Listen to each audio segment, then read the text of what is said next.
कहानी की शुरुआत एक पैसेंजर प्लेन से होती है जो मलेशिया जा रहा था। तभी अचानक समंदर के ऊपर उड़ रहे इस प्लेन का प्रेशर कम हो गया और बाथरूम का दरवाजा झटके से खुल गया। पायलट ने जल्दी से चक को खींचकर उसकी सीट पर बैठाया और उसे हवा से फूलने वाली एक लाइफ बोट दे दी। प्लेन तेजी से नीचे गिरते हुए समंदर की तरफ बढ़ रहा था। तभी चक ने देखा कि उसकी गर्लफ्रेंड की दी हुई जेब घड़ी नीचे गिर गई है। पायलट ने उसे लाइफ जैकेट पहनने को कहा, लेकिन उस टाइम लाइफ जैकेट दाईं तरफ थी और घड़ी बाईं तरफ। चक ने अपनी सीट बेल्ट खोली और गिरते पड़ते उस घड़ी को उठाने चला गया। घड़ी उठाने के बाद वो लाइफ जैकेट लेने गया, लेकिन तभी प्लेन का एंगल बिगड़ गया और उसके लिए एक कदम चलना भी मुश्किल हो गया। पायलट ने देखा कि वो अपनी सीट पर नहीं है, तो वो तुरंत अपनी सीट बेल्ट खोलकर खड़ा हुआ ताकि उसे संभाल सके। लेकिन तभी अचानक लगे एक जोरदार झटके से पायलट का सिर टकरा गया और उसे गहरी चोट लग गई। कैप्टन और को पायलट की समझदारी से प्लेन को जैसे तैसे समंदर की सतह पर उतारा गया। जैसे ही प्लेन पानी से टकराया, बहुत सारा पानी तेजी से अंदर घुसने लगा। बिना सीट बेल्ट के होने के बाद भी चक किस्मत से बच गया। अचानक प्लेन का ढांचा टूट गया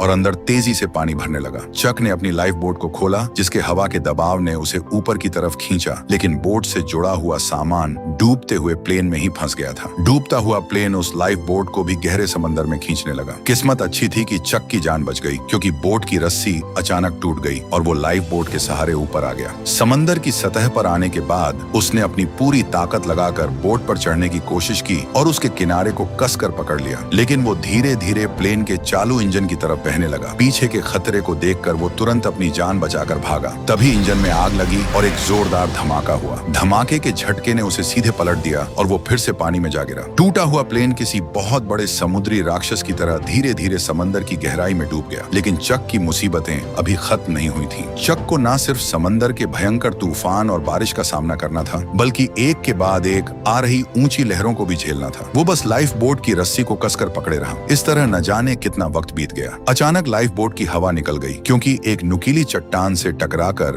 वो फट गई थी। इसका मतलब था कि वो आखिरकार किनारे पर पहुंच चुका है। थककर चूर हो चुका चक अपनी आखिरी ताकत लगाकर बोट को घसीटते हुए किनारे तक ले आया। जब सुबह की धूप उसके चेहरे पर पड़ी, तब जाकर चक के अंदर थोड़ी जान आई। उसने किनारे पर बहकर आए पार्सल के डिब्बों को उठाया और इस सुनसान टापू पर इंसानों को ढूंढने की कोशिश करने लगा।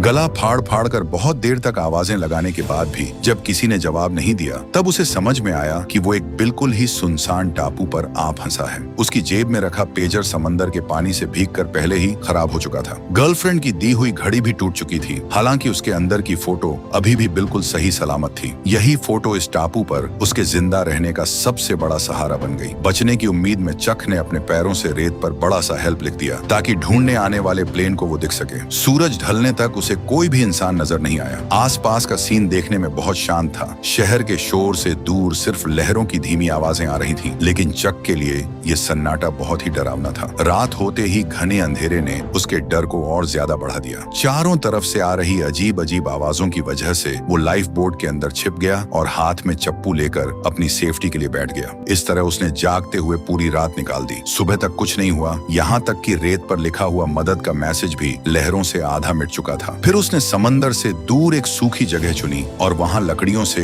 एक और भी बड़ा हेल्प बना दिया। किनारे पर बहकर आए कुरियर के पार्सलों को देखकर उसने एक एक करके उन सबको उठा लिया। उसने सारे डिब्बों को अपनी लाइफ बोट से बने तंबू के पास रखा और एक एक करके सबको चेक किया और अलग अलग छांट लिया। इस हादसे से पहले चक एक कुरियर कंपनी में सिस्टम इंजीनियर था। वो अपने काम को लेकर बहुत पक्का था और एक एक सेकंड की वैल्यू समझता था। काम को समय पर और सही तरीके से करना ही उसके जीने का तरीका था और टाइम की कद्र करना उसका सबसे बड़ा रूल था। वो खुद भी टाइम का पक्का था और अपने साथ काम करने वालों को भी यही सिखाता था। काम के चक्कर में उसे कार्गो प्लेन से पूरी दुनिया में घूमना पड़ता था, जिसकी वजह से वो अपनी गर्लफ्रेंड से ज्यादा मिल नहीं पाता था। अच्छी बात यह थी कि उसकी गर्लफ्रेंड बहुत समझदार थी और इन बातों का कभी बुरा नहीं मानती थी। क्रिसमस की रात जब वो अपने परिवार के साथ त्योहार मना रहा था, तभी कंपनी से उसे अचानक काम पर जाने का मैसेज आ गया। निकलने से पहले दोनों ने एक दूसरे को गिफ्ट दिए। चक ने अपनी गर्लफ्रेंड को बहुत सारे गिफ्ट दिए, जिसमें एक बहुत ही सुंदर पैकिंग वाला छोटा डिब्बा भी था। उसने गर्लफ्रेंड को समझाया कि इसे अभी मत खोलना, जब मैं न्यू ईयर की रात वापस आऊंगा तब हम दोनों साथ मिलकर इसे खोलेंगे। और बदले में गर्लफ्रेंड ने उसे वही घड़ी दी थी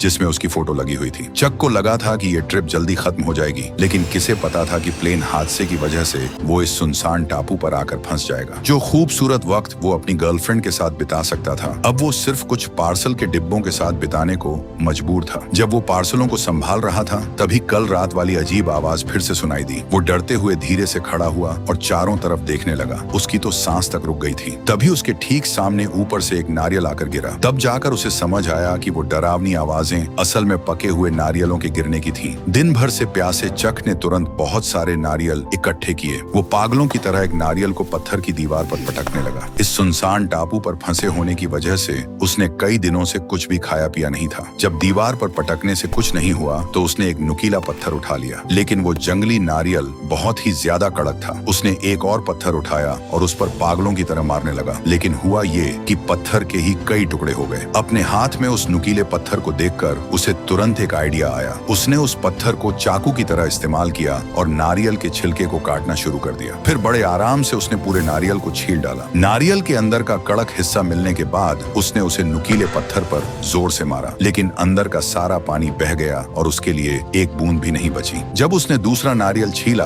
तो वो समझदार हो चुका था। उसने पहले नुकीले पत्थर से नारियल के नीचे वाले हिस्से पर धीरे धीरे मारा और फिर एक ड्रिल मशीन की तरह उसमें जोर जोर से छेद करने लगा। इस तरह सुनसान टापू पर फंसने के बाद आखिरकार उसे पीने के लिए पानी का पहला घूंट मिला। पानी की टेंशन खत्म होने के बाद उसने सोचा कि पहले पूरे टापू का चक्कर लगाकर देखा जाए। उसे एक पहाड़ी पर गुफा दिखी, लेकिन अंदर इतना ज्यादा अंधेरा था कि कुछ भी दिखाई नहीं दे रहा था। नई जगह होने की वजह से वो अंदर जाने की हिम्मत नहीं कर पाया और उसने सोचा कि इसे बाद में देखेगा। थोड़ी ही देर में नुकीले पत्थरों से उसके पैर के तलवे छिल गए। तभी उसकी नजर एक ऊंचे पहाड़ पर पड़ी। उसने सोचा कि वहां चढ़कर पूरे टापू को ऊपर से देखा जा सकता है, इसलिए उसने पत्थर से अपनी पैंट काटी और मौजों के अंदर पत्ते भरकर अपने लिए जुगाड़ू जूते बना लिए। इसके बाद वो उस पहाड़ की तरफ चढ़ने लगा। बड़ी मेहनत के बाद जब वो चोटी पर पहुंचा तो उसे चारों तरफ सिर्फ और सिर्फ नीला समंदर ही दिखाई दिया। ये सचमुच एक वीरान टापू था। ये देखकर चक का दिल पूरी तरह से टूट गया। तभी उसे समंदर के किनारे किसी इंसान की परछाई जैसी दिखी। इसे देखकर उसके अंदर उम्मीद की एक बहुत बड़ी किरण जागी। वो खुशी खुशी पहाड़ से नीचे दौड़ा और समंदर के किनारे पहुंचा।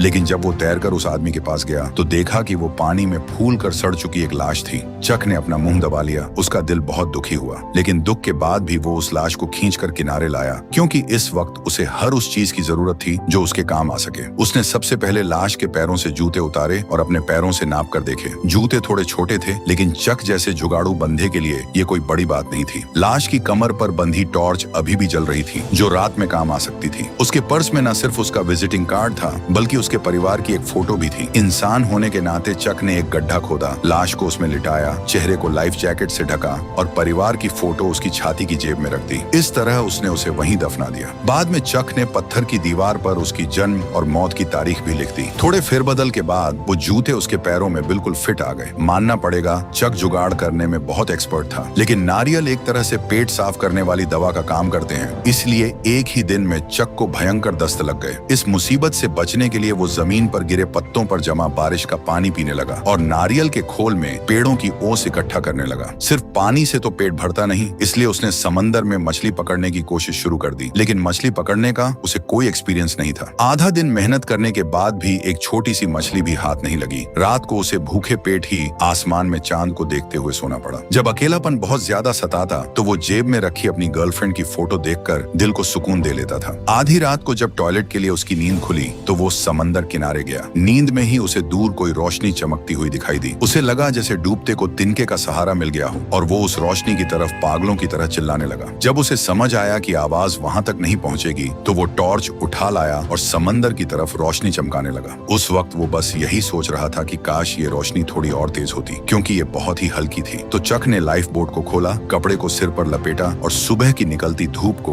उम्मीद भरी नजरों से देखा। वो बोट पर सवार हुआ और पूरी ताकत से चप्पू चलाने लगा, लेकिन समंदर की भयानक लहरें लगातार उससे टकरा रही थीं। घर लौटकर अपनी गर्लफ्रेंड से शादी करने का सपना देखने वाला चक हार मानने को तैयार नहीं था। तभी एक बहुत बड़ी लहर ने उसके सारे अरमानों पर पानी फेर दिया। बोट पलट गई और चक समंदर में जा गिरा। पानी के अंदर की नुकीली चट्टानों ने न सिर्फ बोट को फाड़ दिया, बल्कि चक के पैर में भी गहरा घाव कर दिया। बहुत तेज दर्द से उसकी चीख निकल गई, लेकिन ये वक्त दर्द में बैठने का नहीं था। उसने पिचकी हुई बोट को पकड़ा, दर्द सहा और जैसे तैसे किनारे की तरफ लौटा। उसके पैर से इतना खून बह रहा था कि पीछे का समंदर लाल हो गया था। अभी एक मुसीबत खत्म भी नहीं हुई थी कि दूसरी आ गई। अचानक आसमान में काले बादल घिर आए और तेज बारिश शुरू हो गई। चक ने अपना सारा सामान और पार्सल समेटे और घिसटते हुए उसी गुफा की तरफ बढ़ा जो उसने पहले देखी थी। वहाँ वो बारिश से बच सकता था। अच्छी बात ये हुई कि गुफा में उसे पानी का एक छोटा सा कुंड मिल गया। वो बस ये देखने के लिए झुका कि पानी पीने लायक है या नहीं, लेकिन बुरी तरह थका होने की वजह से वो वहीं जमीन पर बेहोश हो गया। काफी देर बाद जब चक को होश आया तो बाहर बारिश थम चुकी थी और मौसम साफ था, लेकिन चक की हालत बहुत खराब थी। कई दिनों की भूख, पैर का ना ठीक होने वाला घाव और ऊपर से खुली रह गई टॉर्च की बैटरी भी खत्म हो चुकी थी। भूख, प्यास, दर्द और लाचारी ने उसे अंदर तक तोड़ दिया था। उसे लग रहा था कि अब वो और नहीं टिक पाएगा, लेकिन गर्लफ्रेंड की फोटो देखते ही उसके अंदर फिर से ताकत आ गई। उसने अपनी गर्लफ्रेंड से वादा किया था कि वो जल्द लौट कर आएगा और एक मर्द होने के नाते उसे अपना वादा हर हाल में निभाना था। उस टापू पर जिंदा बचे रहने के लिए चक को मजबूरी में अपने रूल तोड़ने पड़े और उसने कुरियर के सारे पार्सल खोल दिए। पहले पार्सल में कुछ वीडियो कैसेट निकले, दूसरे में तलाक के कागजात थे, तीसरे में बर्थडे गिफ्ट वाली एक वॉलीबॉल थी, चौथे में एक डिजाइनर लेडीज ड्रेस निकली और पांचवें में बर्फ पर चलने वाले आइस स्केट के जूते निकले। जब वो आखिरी पार्सल खोलने लगा तो चक अचानक रुक गया। उस डिब्बे पर देवदूत के पंखों का एक निशान बना हुआ था जो उसने पहले कभी नहीं देखा था। उसने तय किया कि वो इस पार्सल को नहीं खोलेगा और इसे अपने लिए एक उम्मीद की निशानी के तौर पर रखेगा। देखने में तो ये सारा सामान फालतू लग रहा था, लेकिन दिमाग वाले चक ने सबका इस्तेमाल ढूंढ निकाला। उसने आइस स्केट के नुकीले ब्लेड से अपनी पैंट काटी, पैकिंग वाले बबल रैप और जूतों के फीतों से पैर के घाव की पट्टी की और कुरियर के गत्तों को बिस्तर पर बिछाकर आराम से लेटने की जगह बनाई। आइस स्केट के ब्लेड से नारियल बहुत आसानी से कटने लगे। उसने ड्रेस की जाली से मछली पकड़ने का जाल बनाया। हालांकि बहुत छोटी मछलियां ही हाथ लगी, लेकिन खाली पेट से तो कुछ होना बेहतर था। बस उनका कच्चा स्वाद बहुत ही अजीब था, जिसे निगलना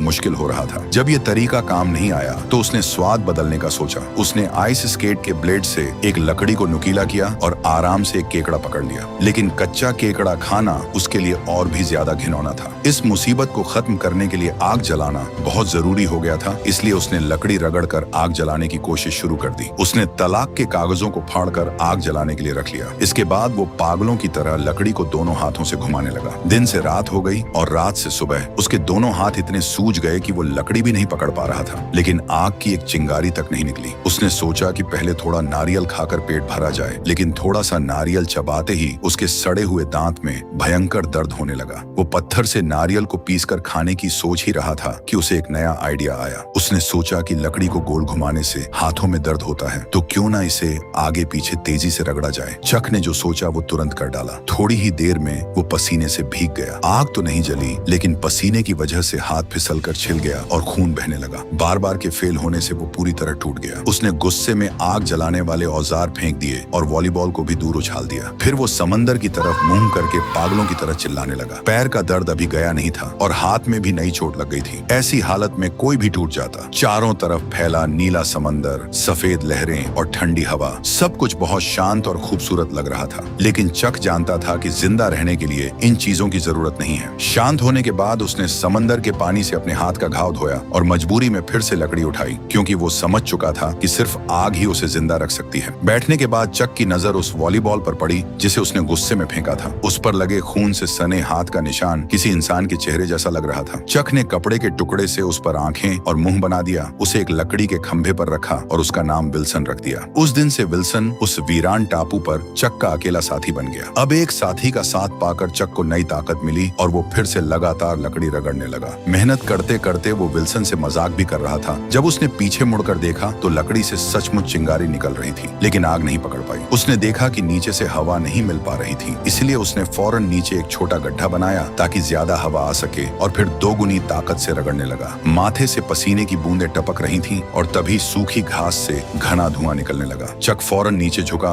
और धीरे धीरे फूंक मारने लगा। देखते ही देखते आग की एक लौ भड़क उठी। चक खुशी से झूम उठा, उसमें और घास फूस डालने लगा और जोर से चिल्लाया कि वो कामयाब हो गया। उस रात उसने किनारे पर एक बहुत बड़ी आग जलाई। आग जलाने की कामयाबी पर वो इतना खुश था कि उसे समझ नहीं आ रहा था कि क्या करे। कई दिनों की उदासी गायब हो चुकी थी और वो इतना खुश था मानो उसकी करोड़ों की लॉटरी लग गई हो। उसने पकड़े हुए केकड़े को आग पर भूना और टापू पर फंसने के बाद पहली बार गर्म खाना खाया। पेट भरने के बाद उसने हिसाब लगाया कि किसी के उसे बचाने आने की कितनी उम्मीद है। 5 लाख वर्ग मील से भी बड़े फैले समंदर का मतलब था कि उसे बचाए जाने के चांस लगभग 0 थे। सुबह होते होते उसके दांत का दर्द बहुत ज्यादा बढ़ गया। उसने आइस स्केट के ब्लेड को शीशा बनाकर देखा तो दांत लगभग पूरी तरह सड़ चुका था। पहले तो खाना खाते टाइम ही दर्द होता था, लेकिन अब ये 24 घंटे का दर्द बन गया था। चक को पछतावा होने लगा कि वो शहर में हमेशा अपने डेंटिस्ट का मजाक उड़ाता था, लेकिन पछताने से कोई फायदा नहीं था। दर्द खत्म करने का एक ही रास्ता था कि दांत को उखाड़ पहाड़ फेंका जाए। उसने आइस स्केट का नुकीला सिरा सड़े हुए दांत पर रखा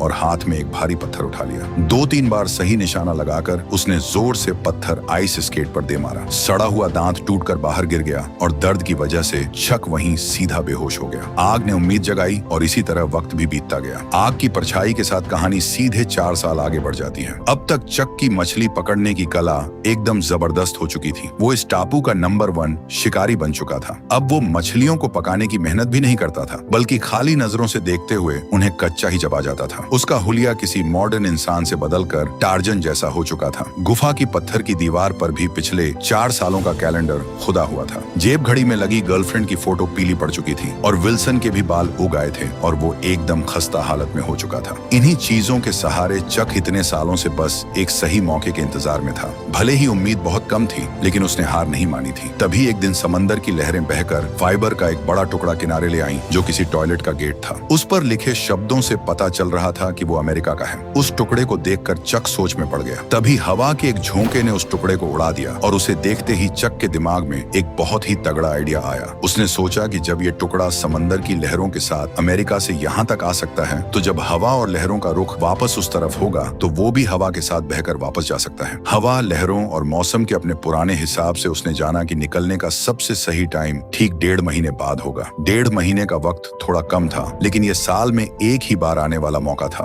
वरना उसे 1 साल और इसी जगह सड़ना पड़ता। चक इस मनहूस जगह पर अब और नहीं रुकना चाहता था। उम्मीद मिलते ही चक तुरंत जाने की तैयारियों में जुट गया। उसने आइस स्केट से बनी कुल्हाड़ी से बहुत सारे नारियल के पेड़ काटे। दिन भर वो जंगल के अंदर से छोटे पेड़ काटता, उनकी छाल निकालता, उन्हें धूप में सुखाता और रात भर जागकर मजबूत रस्सियां बनाता। फिर इकट्ठी की गई लकड़ियों और रस्सियों को जोड़कर उसने एक बड़ा बेड़ा तैयार किया। जब उसने टापू के सारे छोटे पेड़ काट डाले, तब उसे पता चला कि रस्सियां अभी भी कम पड़ रही हैं। उसने जो पुराने वीडियो टेप थे वो भी बांध दिए, फिर भी रस्सियां कम पड़ गईं। आखिरकार विल्सन की तरफ देखकर उसे पहाड़ की चोटी पर बंधी उस रस्सी की याद आई। ये वो बात थी जिसे चक कभी याद नहीं करना चाहता था, लेकिन टापू छोड़ने के लिए उसे फिर से उस चोटी पर जाना ही पड़ा। वहां पहुंचने पर उसने एक टूटी हुई टहनी से लटकती हुई रस्सी पकड़ी। उस रस्सी के दूसरे सिरे पर लकड़ी का एक इंसान जैसा पुतला बंधा हुआ था। असल में इन 4 सालों में एक वक्त ऐसा आया था जब चक ने अपनी जान देने की सोची थी। बस उसने कभी नहीं सोचा था कि जिस रस्सी को उसने हार मानकर कभी छोड़ दिया था, आज वही यहाँ से निकलने की उसकी इकलौती उम्मीद बन जाएगी। उसी रात चक और विल्सन के बीच बहस हो गई, क्योंकि विल्सन न सिर्फ उसकी खुदकुशी वाली बात का मजाक उड़ा रहा था, बल्कि उसे ये भी लग रहा था कि चक जो कुछ भी कर रहा है वो सब बेकार है और चक कभी यहाँ से नहीं निकल पाएगा। हालांकि विल्सन में जान नहीं थी और वो बोल भी नहीं सकता था। चक सिर्फ खुद को समझाने के लिए ऐसा कर रहा था, क्योंकि निकलने का दिन जैसे जैसे पास आ रहा था, उसे फेल होने का डर भी सता रहा था। अपने सफर के इरादे को मजबूत करने के लिए उसने विल्सन को अपना दुश्मन मान लिया और गुस्से में आकर विल्सन को गुफा से बाहर लात मार दी। लेकिन मुड़ते ही उसे एहसास हुआ कि विल्सन ही उसका वो सहारा है जिसे वो छोड़ नहीं सकता। इसलिए वो घबराकर बाहर उसे ढूंढने निकला और आखिरकार 2 पत्थरों के बीच उसे खोज निकाला। गुफा में वापस आकर चक ने जानबूझकर अपनी हथेली काटी और अपने खून से विल्सन पर फिर से वो मुस्कुराता हुआ चेहरा बना दिया। इस तरह दोनों फिर से दोस्त बन गए। कुछ ही टाइम बाद आजादी की ओर ले जाने वाला बेड़ा आखिरकार पूरा हो गया। अब बस उस तेज हवा का इंतजार था जो उसकी नाव के पाल को उड़ा सके। इस बीच वो दिन में बेड़े पर चित्रकारी करता और रात में विल्सन से बातें करके अपनी घबराहट को कम करता। आखिरकार वो दिन आ ही गया जब उसने तेज हवाओं को चलते और दिशा बदलते हुए महसूस किया। उसने अपनी जेब घड़ी पहनी, पंखों के निशान वाला वो पार्सल मजबूती से पकड़ा। जाने से पहले उसने पत्थर की दीवार पर अपने 1500 दिनों के सफर की कहानी लिख दी। इसके बाद उसने बिना डरे बेड़े को समंदर में धकेल दिया, विल्सन को नाव के आगे मजबूती से बांधा और समंदर की लहरों से टकराने के अपने सफर पर निकल पड़ा। जैसे जैसे बेड़ा आगे बढ़ता गया, लहरें भी और भयानक होती गईं। आसमान को ढक लेने वाली बहुत बड़ी लहरें किसी खतरनाक जानवर जैसी लग रही थीं, जो उस चक को समंदर में निगल जाना चाहती थी। लेकिन चक डरने के बजाय और भी ज्यादा जोश में था। वो विल्सन को डटे रहने के लिए चिल्लाता और दूसरी तरफ झटकों को सहने के लिए बेड़े पर लेट जाता। जैसे ही लहरें बिल्कुल करीब आईं, उसने रस्सी खींचकर नाव का पाल खोल दिया। उस पाल पर बड़े बड़े पंख बने हुए थे और उन पंखों ने उसे आसानी से लहरों के पार हवा में उड़ा दिया। हमने मुश्किल पार कर ली। लहरों को पार करने के बाद चक ने खुशी से चिल्लाकर जश्न मनाया। लेकिन जब उसने मुड़कर उस टापू को देखा जिसने उसे पूरे 1500 से ज्यादा दिनों तक फंसा कर रखा था, तो एक पल के लिए उसे लगा जैसे ये कोई और ही जन्म हो। वहां वो कभी पूरी तरह टूट चुका था, तो वहीं उसने जीना भी सीखा था। ये गुमनाम टापू उसकी जिंदगी में एक ऐसी जगह बन गया था जिसे वो कभी भुला नहीं सकता था। जब फैले हुए समंदर पर डूबते सूरज की सुनहरी रोशनी पड़ी तो रात के अंधेरे ने धीरे धीरे उस अकेले टापू को निगल लिया। चक विल्सन के साथ मुड़कर पीछे देखता रहा और अपने बीते हुए कल को आखिरी बार अलविदा कहा। अगले कुछ दिनों तक चक की किस्मत काफी अच्छी रही। जब भी उसका पीने का पानी खत्म हो जाता, भगवान एक तेज बारिश कर देता। जब भी खाना खत्म हो जाता तो वो समंदर में कूदकर मछली पकड़ लेता, और जब भी भयंकर बारिश होती तो वो उस फाइबर वाले दरवाजे के नीचे छिप जाता। एक रात तो उसका सामना एक बहुत बड़ी व्हेल मछली से भी हुआ। जब उसे लगा कि वो इसी तरह मजे से इंसानों की दुनिया में वापस पहुंच जाएगा, तभी एक भयंकर तूफान ने उसके सारे सपने चकनाचूर कर दिए। तेज आंधी ने न सिर्फ उसका फाइबर का दरवाजा उड़ा दिया, बल्कि उसे हवा में भी उछाल दिया। अब उसके पास साथ देने के लिए सिर्फ विल्सन ही बचा था। जब दोबारा मौसम साफ हुआ, तब तक बेड़ा टूट फूट कर बिखर चुका था। तूफान से बचने के बाद बुरी तरह थका हुआ चक गहरी नींद में सो गया। हालांकि विल्सन सुबह होने तक टिका रहा, लेकिन आखिर में वो भी पानी में गिर गया। जब व्हेल ने पानी फेंककर चक को जगाया, तब उसने देखा कि विल्सन बेड़े से बहकर बहुत दूर जा चुका है। चक अपनी जान की परवाह किए बिना उसे बचाने के लिए पानी में कूद गया, लेकिन वो चाहे कितनी भी तेज तैरता, उसे पकड़ नहीं पा रहा था। जब लगा कि वो बिल्कुल करीब पहुंच गया है, तभी उसके हाथ में बंधी नाव की रस्सी छोटी पड़ गई। विल्सन को दूर जाते देख चक ने रस्सी छोड़ दी, लेकिन कमजोरी की वजह से वो डूबने लगा। जिंदा रहने के लिए उसे रोते हुए वापस लौटना पड़ा और उसने फिर से कसकर रस्सी पकड़ ली। विल्सन पूरी तरह लहरों में खो गया। चक पागलों की तरह उसका नाम पुकारता रहा और बार बार उसे माफी मांगता रहा। दिन की तेज धूप में चक बेड़े पर लेटा हुआ बच्चों की तरह फूट फूट कर रो रहा था। ये 4 सालों में पहली बार था जब वो इतना बुरी तरह रोया था। कोई भी इंसान अकेला नहीं रह सकता। विल्सन के साथ दिन रात बिताए हुए 4 साल, अकेलेपन और मुश्किलों के वो पल जो उन्होंने साथ काटे थे, अब विल्सन के जाने के साथ हमेशा के लिए खत्म हो गए थे। अपना अकेला साथी खोने के बाद चक पूरी तरह टूट चुका था। उसने अपना चप्पू फेंक दिया और बेड़े पर लेटकर चुपचाप अपनी मौत का इंतजार करने लगा। उसकी गर्दन में अभी भी उसकी गर्लफ्रेंड की दी हुई जेब घड़ी लटकी थी, और उम्मीद हमेशा तब मिलती है जब इंसान पूरी तरह से हार मान चुका होता है। एक दिन अचानक चक के पीछे एक बहुत तेज आवाज हुई। उसकी रक्षा करने वाली व्हेल ने पानी फेंककर चक को फिर से जगा दिया। होश में आते ही चक ने एक बड़ा मालवाहक जहाज देखा और उसमें एक बार फिर उम्मीद जागी। वो चिल्लाना चाहता था, लेकिन उसके गले से कोई आवाज नहीं निकल रही थी। उसने अपनी आखिरी बची हुई ताकत से जहाज की ओर हाथ हिलाकर मदद मांगी। उसके होठों पर लगातार धीमी आवाज में अपनी गर्लफ्रेंड का नाम था। किस्मत अच्छी थी कि जहाज के लोगों ने उसे देख लिया और इस तरह चक आखिरकार बच गया। इस वीडियो को बनाने में बहुत ज्यादा मेहनत लगी है, तो भाइयों एक लाइक और एक अच्छा कमेंट प्लीज कर देना। मिलते हैं अगली वीडियो में, तब तक के लिए बाय बाय।